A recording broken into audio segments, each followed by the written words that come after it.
എല്ലാ Shalom T V പ്രേക്ഷകർക്കും സഫലമീ ജീവിതം പ്രോഗ്രാമിലേക്ക് സ്വാഗതം. ജീവിത സായാഹ്നത്തിൽ കഴിഞ്ഞുപോയ നാളുകളെ ഒരു ചെറു പുഞ്ചിരിയോടെ നോക്കിക്കാണാൻ സാധിക്കുന്നവരാണ് യഥാർത്ഥ വിജയികൾ.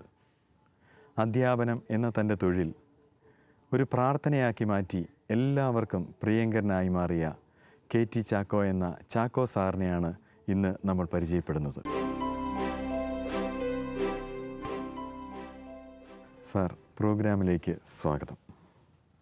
ഏകദേശം 33 വർഷത്തെ ഔദ്യോഗിക ജീവിതവും അതിനുശേഷം ഹെഡ് മാസ്റ്ററായി റിട്ടയർ ആയതിനു ശേഷം ഏകദേശം ഒരു 30 വർഷത്തോളം കാലമായി തുടരുന്ന ട്യൂഷൻ ജീവിതവും എല്ലാം കൂടെ ചേർത്ത് ചാക്കോ സാർ എന്ന അധ്യാപകനെ നാട്ടുകാരുടെയും ശിഷ്യന്മാരുടെയും എല്ലാവരുടെയും മാതാപിതാക്കളുടെയും ഒക്കെ പ്രിയപ്പെട്ട ഒരു അധ്യാപകനാക്കി മാറ്റിയിരിക്കുകയാണ്. ചാക്കോ സാർ എങ്ങനെയാണ് ഒരു അധ്യാപന ജീവിതത്തിലേക്ക് കടന്നു വന്നത്? ഞാൻ വീടിനടുത്തുള്ള നിരണം മുകളടി സ്കൂളിലാണ് പഠിത്തം തുടങ്ങിയത്. അത് കഴിഞ്ഞ് സെൻറ്റ് മേരീസ് ഹൈസ്കൂൾ നിരണത്ത് മിഡിൽ സ്കൂൾ വരെ പഠിച്ചു. മാവേലിക്കര ഗവൺമെൻറ് ഹൈസ്കൂളിൽ ഹൈസ്കൂൾ വിദ്യാഭ്യാസം കഴിച്ചു. അതിനുശേഷം ആലുവ കോളേജിലും പിന്നീട് ആലപ്പുഴ SD കോളേജിലും പഠിച്ച് ഗ്രാജുവേഷൻ ഡിഗ്രി സമ്പാദിച്ചു. അപ്പോൾ പത്രത്തിൽ പരസ്യം കണ്ടു റാന്നിയിലൊരു സ്കൂളിൽ അധ്യാപകനായി ജോലി തുടങ്ങി. ഒരു വർഷത്തിന് ശേഷം നേരേറ്റുപുറം TMT ഹൈസ്കൂളിൽ ജോലി കിട്ടിയപ്പോൾ ആദ്യത്തെ ജോലി രാജിവെച്ച് ഇവിടെ വന്നു. അവിടെ 6 വർഷം ഞാൻ ജോലി ചെയ്തു. പിന്നീട് കോട്ടയം മാർ തോമസ് സെമ്മാനാരി ഹൈസ്കൂളിലേക്ക് പോയി. അവിടെ 15 വർഷം ജോലി ചെയ്തു. പ്രൊമോഷൻ കിട്ടി ഹെഡ് മാസ്റ്ററായി റാന്നി കുന്നം ഹൈസ്കൂളിൽ പോയി.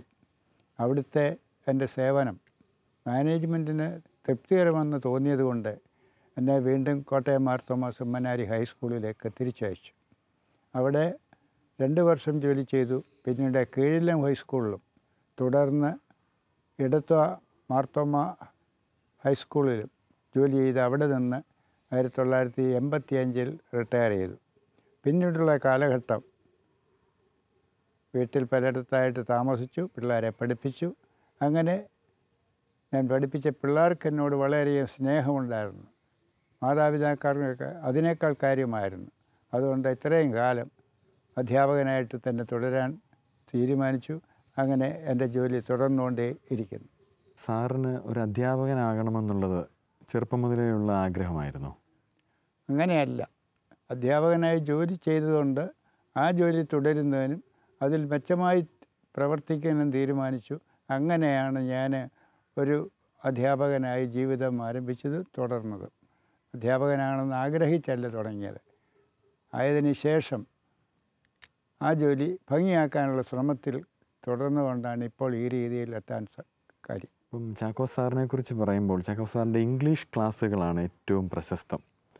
എവിടെ നിന്നാണ് ഇംഗ്ലീഷ് പഠിച്ചത്? ഇത്ര നല്ല രീതിയിൽ ഇംഗ്ലീഷിൻ്റെ അടിത്തറ എവിടെ നിന്നാണ് കിട്ടിയത്? ഞാൻ നിരണം സെൻറ്റ് മേരീസ് സ്കൂളിൽ പഠിക്കുമ്പോൾ അവിടുത്തെ head master reverend father EP Jacob BA BL BD LT ആയിരുന്നു. അദ്ദേഹം ഗ്രാമർ പഠിപ്പിക്കുന്നതിന് വളരെ കഴിവുള്ള ഒരു വ്യക്തിയായിരുന്നു. ആ പീരീഡിൽ തന്നെ റണ്ണൻ മാർട്ടിൻ മുഴുവനും ഞങ്ങളെക്കൊണ്ട് ചെയ്യിക്കുമായിരുന്നു. അതാണ് വാസ്തവം പറഞ്ഞാൽ എൻ്റെ ഗ്രാമറിനുള്ള അടിസ്ഥാനം. മാവേലിക്കര ഗവൺമെൻറ് ഹൈസ്കൂളിൽ പഠിക്കുമ്പോൾ വളരെ നല്ല കഴിവുള്ള അധ്യാപകർ എനിക്ക് ലഭിച്ചിട്ടുണ്ട്. അവരുടെ പഠിപ്പിക്കൽ കൊണ്ട് തന്നെയാണ് ഈ രീതിയിൽ എനിക്ക് എന്തെങ്കിലും കഴിവ് ലഭിച്ചിട്ടുള്ളത്. അപ്പോൾ അതിനുശേഷം കോളേജിൽ ആലുവ കോളേജിൽ ആണ് പഠിച്ചത്. ഹോസ്റ്റലിലായിരുന്നു താമസിച്ചത്. അവിടെയും വളരെ പ്രശസ്തരായ അധ്യാപകരുണ്ടായിരുന്നു. ഞങ്ങളുടെ ബയോളജി പ്രൊഫസർ ജോസഫ് സാറിനെ ഇപ്പോഴും സന്തോഷത്തോടു കൂടി ഓർക്കുന്നു. അതുപോലെ തന്നെ കെമിസ്ട്രിയും ഫിസിക്സും പഠിപ്പിച്ച സാറുമാരെയും ബഹുമാനത്തോടു കൂടി ഓർക്കുന്നു. അവരുടെ പഠിപ്പീരൊക്കെ എൻ്റെ ജീവിതത്തിൽ വഴിത്തിരിവിന് കാരണമാക്കിയിട്ടുണ്ട്.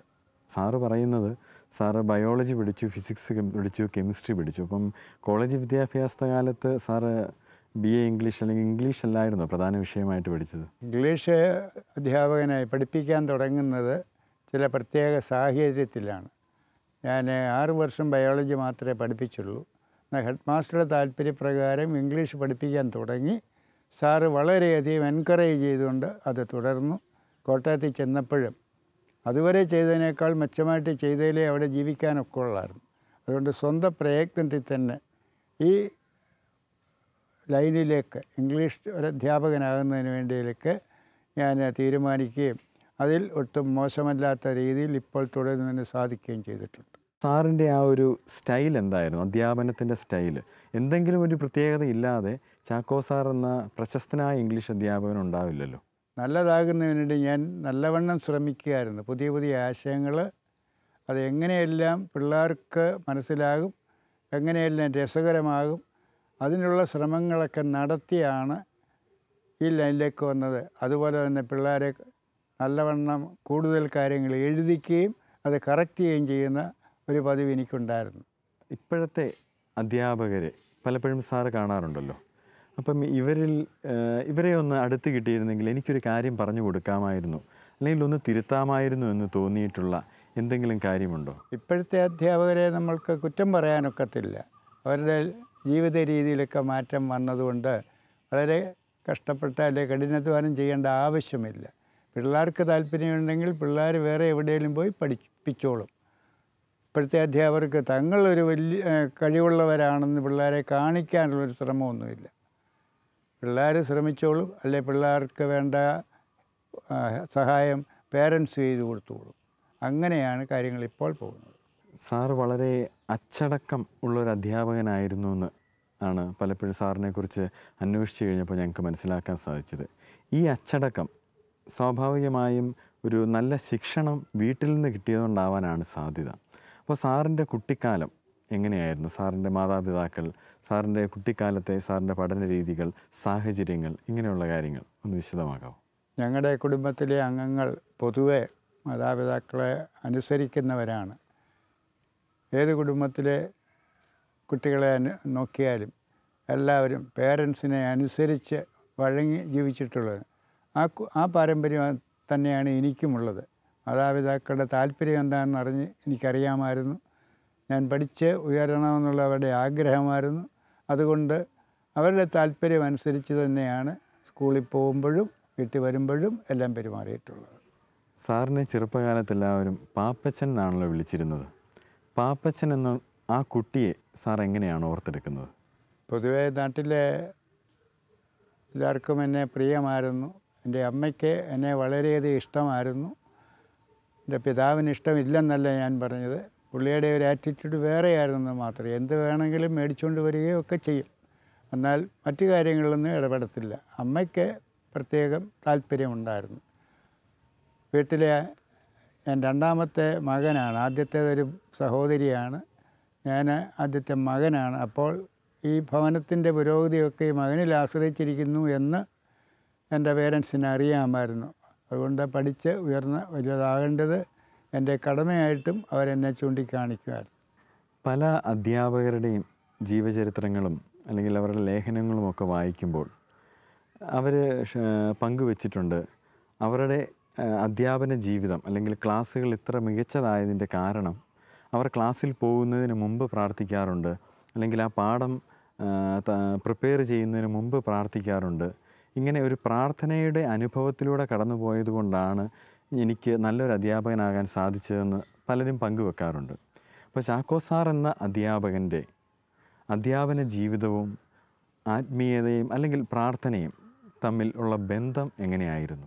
സകല സമയവും പ്രാർത്ഥിക്കുന്നെന്ന് പറയുന്നതായിരിക്കും ശരി. ഒരു പ്രത്യേക സമയത്ത് പ്രാർത്ഥിക്കുക അല്ലാതെ സകല സമയവും പ്രാർത്ഥന ചിന്ത മനസ്സിലുണ്ടായിരിക്കും. അത് ഇപ്പോഴും അങ്ങനെ തന്നെയാണ്. എപ്പോഴും എനിക്ക് വേണ്ട കാര്യങ്ങൾ മുകളിൽ നിന്ന് ചെയ്യണേ എന്ന് പറഞ്ഞുകൊണ്ടേ ഇരിക്കും. അല്ലാതെ പ്രത്യേക സമയം എടുത്ത് ചെയ്യാറില്ല. വീട്ടിലെ പ്രാർത്ഥന പഴയ പാട്ടൊക്കെ പാടി പ്രാർത്ഥിക്കുകയൊക്കെ ചെയ്യും. അങ്ങനെ ഒരു ചിട്ടയായിട്ടൊന്നും കാര്യങ്ങൾ നടന്നിട്ടില്ല. എന്നാൽ ഞങ്ങൾ പള്ളിയോടും പള്ളിക്കാര്യങ്ങളോടുമൊക്കെ അടുത്ത ബന്ധം പുലർത്തുന്നവരായിരുന്നു. സൺഡേ സ്കൂളിൽ പോകുന്ന കാര്യത്തിലുമൊക്കെ നിർബന്ധവും ഉണ്ടായിരുന്നു. ഞാൻ നേരത്തെ ഒരു ഹെഡ് മാസ്റ്ററെ പറ്റി പറഞ്ഞല്ലോ, ജേക്കബ് അച്ഛൻ. തിങ്കളാഴ്ച അച്ഛൻ ചോദിക്കും, ഇന്നലെ പള്ളിയിൽ പോകാത്തവരുണ്ടെങ്കിൽ എഴുന്നേക്കാൻ.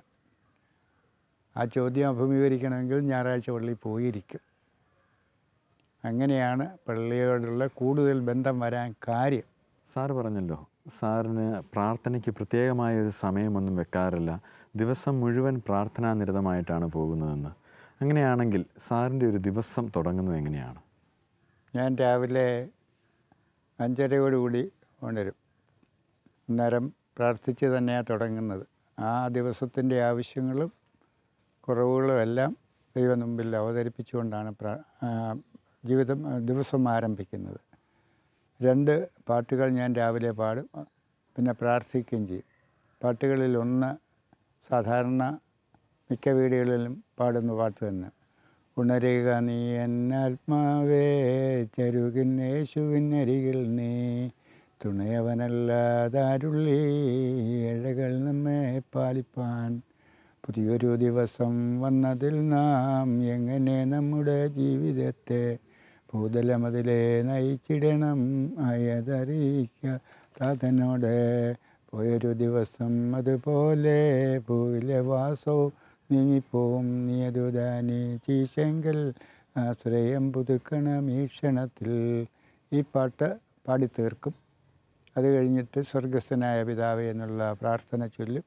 അത് കഴിഞ്ഞ് വേറെ ഒരു പാട്ടിൻ്റെ കുറച്ച് ഭാഗങ്ങൾ, അത് എല്ലാവർക്കും അറിയാവുന്ന നല്ല ദേവനെ ഞങ്ങൾ എല്ലാവരെയും നല്ലതാക്കി നിന്നിഷ്ടത്തെ ചൊല്ലിയിടണമേ, പച്ചമേച്ചിലിൽ ഞങ്ങൾ മെഞ്ഞിടുവാനായി മെച്ചമായ ആഹാരത്തെ നീ ഇടണമേ, അന്ധകാരമാം ഈ ലോകയാത്രയിൽ ബന്ധുവായിരുന്നു വഴി കാട്ടിയിടണമേ.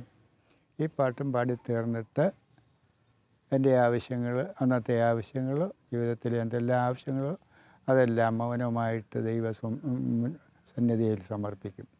എൻ്റെ പ്രിയപ്പെട്ടവരെ, പ്രത്യേകിച്ച് മക്കൾ, കൊച്ചുമക്കൾ, അവരുടെ മക്കൾ, ഞങ്ങളുടെ വീട്ടിലെ 2 പേര്, ഇങ്ങനെ എല്ലാവരെയും ഓർത്തും, അത് കഴിഞ്ഞ് സഹോദരങ്ങളെ ഓർത്തും അവരുടെ എല്ലാം പേര് പറഞ്ഞും പ്രാർത്ഥിക്കും. ആ ദിവസത്തിൻ്റെ ആവശ്യങ്ങൾ, ഞങ്ങളെ നോക്കേണ്ട കാര്യങ്ങൾ, ഇതെല്ലാം ദൈവം മുമ്പിൽ അവതരിപ്പിച്ച് പ്രാർത്ഥിക്കാറുണ്ട്. അതിന് മുടക്കമൊന്നും വരാറില്ല. ഇതിനുപരിയായിട്ട് ആരെങ്കിലും പ്രത്യേകിച്ച് സാറേ ഞങ്ങൾക്ക് വേണ്ടി പ്രാർത്ഥിക്കണമെന്ന് പറഞ്ഞിട്ടുള്ള ചിലരുണ്ട്. അവർക്ക് വേണ്ടിയും തീർച്ചയായിട്ടും പ്രാർത്ഥിക്കും. ആ പ്രാർത്ഥനയെല്ലാം കഴിഞ്ഞിട്ട് പുസ്തകം വായിക്കും. പിന്നെ ഓരോ ദിവസത്തേക്കും പറ്റിയ ഓരോ ഭാഗങ്ങളുള്ള 2-3 പുസ്തകങ്ങൾ എൻ്റെ കയ്യിലുണ്ട്. അതിൽ അതാത് ദിവസത്തേക്കുള്ള ഭാഗവും വായിച്ച് തീർത്ത് പ്രാർത്ഥിച്ച് എഴുന്നേൽക്കുമ്പോഴത്തേക്ക് ദൈവത്തിന് സ്തോത്രം എന്ന് പറഞ്ഞ് അങ്ങ് ഇറങ്ങുകയാണ്. പിന്നെ പകൽ സമയമൊക്കെ എവിടെ പോയാലും യാത്രയിലായാലും എപ്പോഴും ആവശ്യങ്ങളൊക്കെ മേൽ സന്നിധിയിലോട്ട് പറഞ്ഞുകൊണ്ടിരിക്കും. അതാ പ്രാർത്ഥന എന്ന് പറയുന്നത്. ഇപ്പോൾ യാത്ര പോവുകയാണെങ്കിൽ ആ യാത്രയിൽ എന്തെല്ലാം നമുക്ക് ലഭിക്കണം അത് ദൈവസന്നിധിയിൽ അവതരിപ്പിച്ചിട്ടേ പോകാറുള്ളൂ. അതുകൊണ്ടാണ് തിരിച്ചു വരുമ്പോൾ ഇന്നും കുഴപ്പമൊന്നുമില്ലായിരുന്നു, ഞാൻ ഉദ്ദേശിച്ച പോലെ കാര്യങ്ങളൊക്കെ നടന്നു എന്ന് പറയാൻ എനിക്ക് സാധിക്കുന്നുണ്ട്. അപ്പം സാറിനിങ്ങനെ പാട്ട് പാടി പ്രാർത്ഥിക്കുന്ന ശീലം എവിടെ നിന്ന് കിട്ടിയതാണ്? എങ്ങനെയാണത് ആരംഭിച്ചത്?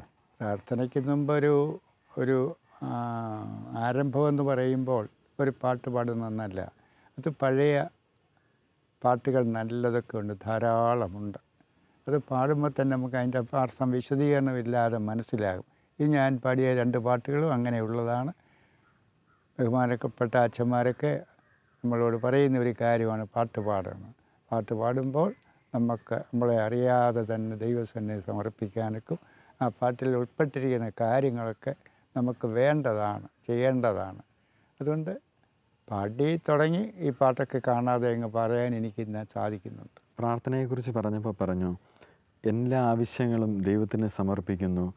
അപ്പോൾ സാറിന് ദൈവപരിപാലന ലഭിക്കുന്നതായിട്ട് തോന്നുന്നുണ്ടോ? അല്ലെങ്കിൽ ദൈവപരിപാലന ഭയങ്കരമായി ലഭിച്ച അവസരങ്ങൾ എപ്പോഴെങ്കിലും ഉണ്ടായിട്ടുണ്ടോ? എല്ലാ ദിവസവും ഞാൻ പറഞ്ഞില്ലേ, ഞാൻ ആഗ്രഹിക്കുന്ന മിക്കവാറും നടന്നില്ലെങ്കിലും പരേതയില്ല. നമുക്കറിയാം എല്ലാ പ്രാർത്ഥനകളും ദൈവം സ്വീകരിച്ച് നടപ്പിലാക്കണമെന്നില്ല. നമുക്കാവശ്യമുള്ളത് വേണ്ടത് ദൈവം നമുക്ക് ചെയ്തുകൊണ്ടായിരിക്കുന്നത്. ആ ഉറച്ച വിശ്വാസത്തിൽ തന്നെയാണ് ഞാൻ മുമ്പോട്ട് പോകുന്നത്. സാറിൻ്റെ കുടുംബത്തെക്കുറിച്ച് ഒന്ന് പറയാമോ? എൻ്റെ ഭാര്യ കൂടുതൽ സമയം പ്രാർത്ഥനയ്ക്ക് വേണ്ടി ചിലവഴിക്കാറുണ്ട്. ഇപ്പോഴാണെങ്കിൽ ഇതുപോലെയുള്ള പ്രാർത്ഥന യോഗങ്ങളിലൊക്കെ എന്നേക്കാൾ കൂടുതൽ പോയി പങ്കെടുക്കാറുമുണ്ട്. പ്രാർത്ഥനയ്ക്ക് കൂടുതൽ പ്രാധാന്യം കൊടുക്കുന്ന ഒരു വ്യക്തിയാണ് ഞാൻ. പ്രാർത്ഥിക്കുന്നതിനേക്കാൾ കൂടുതൽ സമയവും കൂടുതൽ കാര്യങ്ങളും പ്രാർത്ഥനയ്ക്ക് വേണ്ടി എടുക്കാറുണ്ട്. വൈകുന്നേരമൊക്കെ വളരെയധികം സമയമിരുന്ന് പ്രാർത്ഥിക്കും. ഭാര്യയെക്കുറിച്ച് ഇപ്പോൾ പറഞ്ഞു. സാറിൻ്റെ മക്കൾ, കൊച്ചുമക്കൾ, അവരെക്കുറിച്ച് കൂടി ഒന്ന് പറയാമോ? എൻ്റെ മൂത്ത മകൾ സിസിലി SPT നിന്ന് റിട്ടയർ ചെയ്തു. ഭർത്താവ് ബാബു, മക്കൾ സൂസനും റോഷനും, അവരുടെ മക്കളുണ്ട്. മകൻ്റെ പേര് മോൻ തന്നെ, ഭാര്യ സിസി. SPT വർക്ക് ചെയ്യുന്ന മകൾ എക്സിക്യൂട്ടീവ് എഞ്ചിനീയറാണ്. ഇളയ മകൾ സാലി ബോംബെയിൽ ടീച്ചറാണ്. മക്കൾ കെവിൻ, രോഹിൻ, മരുമകൻ തോമസ് കുട്ടി. സാർ ഇന്ന് എല്ലാവരാലും അംഗീകരിക്കപ്പെട്ട ഒരു മാതൃകാ അധ്യാപകനാണ്. അപ്പോൾ സാറിൻ്റെ വിദ്യാഭ്യാസ ദർശനം എന്താണ്? എന്നെ സംബന്ധിച്ചിടത്തോളം അധ്യാപകർ കുട്ടികളുടെ ഉയർച്ചയ്ക്ക് വേണ്ടി എന്തെല്ലാം ചെയ്യാവോ അതെല്ലാം ചെയ്യണം. അവരുടെ ലക്ഷ്യം പണസമ്പാദനമാകാൻ പാടില്ല. ഞാൻ പണം സമ്പാദിക്കുന്ന ഒരു ഉദ്ദേശത്തിലല്ല ജീവിക്കുന്നത്. എനിക്ക് ആവശ്യത്തിന് പെൻഷൻ ലഭിക്കുന്നുണ്ട്, അത് മതി. I am satisfied with what I have. എനിക്ക് കിട്ടുന്ന സന്തോഷം പിള്ളേരെ പഠിപ്പിക്കുന്നതിലാണ്.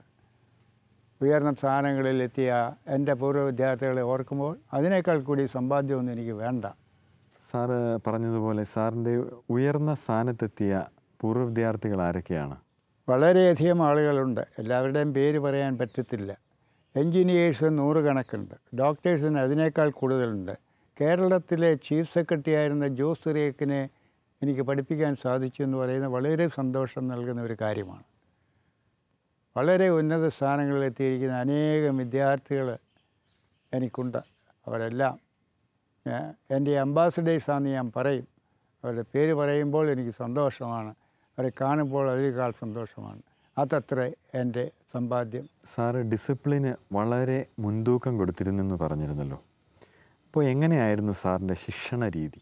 ഞാൻ പിള്ളേർക്ക് വേണ്ട രീതിയിൽ അവർക്ക് ആവശ്യമുള്ളത് പഠിപ്പിച്ച് നല്ലതായിട്ട് പഠിപ്പിക്കുമായിരുന്നു. എന്നാൽ അത് ഹോംവർക്ക് ചെയ്യാതിരിക്കുക, പഠിക്കാതിരിക്കുക, അങ്ങനെയുള്ള കുട്ടികൾ ആരുടെ മക്കളാണെങ്കിലും അവരെ ശിക്ഷിക്കുന്ന സ്വഭാവം എനിക്കുണ്ടായിരുന്നു. സാറ് പറഞ്ഞല്ലോ സാറിൻ്റെ ശിഷ്യന്മാർ പലരും ഇന്ന് ഉന്നത സ്ഥാനത്തെത്തിയിട്ടുണ്ടെന്ന്. അതുപോലെ തന്നെ ശിഷ്യന്മാർക്കെല്ലാവർക്കും സാറിനോട് സ്നേഹമാണെന്ന്. അങ്ങനെ ആ വിദ്യാർത്ഥികളുടെ സ്നേഹം അനുഭവിച്ചറിഞ്ഞ ഒരു സംഭവം, അല്ലെങ്കിൽ ഏതെങ്കിലും ഒരു സംഭവം, ഒത്തിരി സംഭവങ്ങൾ കാണും, ഏതെങ്കിലും ഒരു സംഭവം സാറിന് പെട്ടെന്ന് ഓർമ്മ വരുന്നുണ്ടോ? ഒരിക്കൽ തിരുവനന്തപുരത്ത് നിന്ന് ആലപ്പുഴ വഴി വീട്ടിലേക്ക് വരികയായിരുന്നു. എൻ്റെ പെൻഷൻ ഓർഡർ ശരിയായിട്ടില്ലായിരുന്നു. DDA ഓഫീസിൽ കയറി. അപ്പോൾ അവിടെ കോൺഫറൻസ് നടന്നുകൊണ്ടിരിക്കുകയായിരുന്നു. കളക്ടറുടെ അധ്യക്ഷതയിലാണ് യോഗം നടന്നത്. കളക്ടർ ആരാണെന്ന് അന്വേഷിച്ചപ്പോൾ ഞാൻ പഠിപ്പിച്ച ജോസ് സിറിയക്കാണെന്ന് മനസ്സിലായി. ഉടനെ ഒരു കടലാസിൽ എൻ്റെ പേരെഴുതി പ്യൂൺ വശം കൊടുത്തയച്ചു. ഉടനെ അദ്ദേഹം എന്നെ വിളിച്ചു, കാര്യങ്ങൾ തിരക്കി, കാര്യങ്ങൾ പറഞ്ഞ് മനസ്സിലാക്കി. DDA വിളിച്ചു. എനിക്ക് അനുകൂലമായിട്ട് ഉടനെ തന്നെ ഉത്തരവുകൾ പാസ്സാക്കുമെന്ന് DD പറയുകയും ഇതുപോലെയുള്ള നല്ല ആളുകളെ പഠിപ്പിക്കാൻ ലഭിച്ച അവസരം ഒരു ഭാഗ്യമാണെന്ന് എന്നെ ഓർമ്മിപ്പിക്കുകയും ചെയ്തു. വളരെ വിജയകരമായ ഒരു അധ്യാപന ജീവിതം, ഒപ്പം വലിയ വലിയ നിലകളിലെത്തിയിരിക്കുന്ന, ഇപ്പോഴും സാറിനെ സ്നേഹിക്കുന്ന കുറേ ശിഷ്യഗണങ്ങൾ. അതുകൂടാതെ കുടുംബത്തെക്കുറിച്ച് പറയുകയാണെങ്കിൽ ഭാര്യ, മക്കൾ, മക്കളുടെ മക്കൾ, അവരുടെ മക്കൾ, ഇങ്ങനെ നിൽക്കുന്നു ഇന്ന് സാറ്. സാറിന് തിരിഞ്ഞു നോക്കുമ്പോൾ എന്തു തോന്നുന്നു? എൻ്റെ ജീവിതം തിരിഞ്ഞു നോക്കുമ്പോൾ ദൈവം എനിക്ക് നല്ലവനായിരുന്നുവെന്ന് ധൈര്യമായിട്ട് പറയാൻ സാധിക്കും. എൻ്റെ ഔദ്യോഗിക രംഗത്തും മറ്റ് രംഗങ്ങളിലെ എൻ്റെ പ്രവർത്തനവും മറ്റുള്ളവർക്ക് പ്രയോജനപ്പെട്ടു എന്നതിൽ എനിക്ക് സന്തോഷമുണ്ട്. ഞാൻ ദൈവത്തിനെ സ്തോത്രം ചെയ്യും. ഇത്രയും നേരവും ഷാലോം TV പ്രേക്ഷകർക്ക് വേണ്ടി സാറിൻ്റെ അനുഭവങ്ങൾ പങ്കുവച്ചതിന് നന്ദി.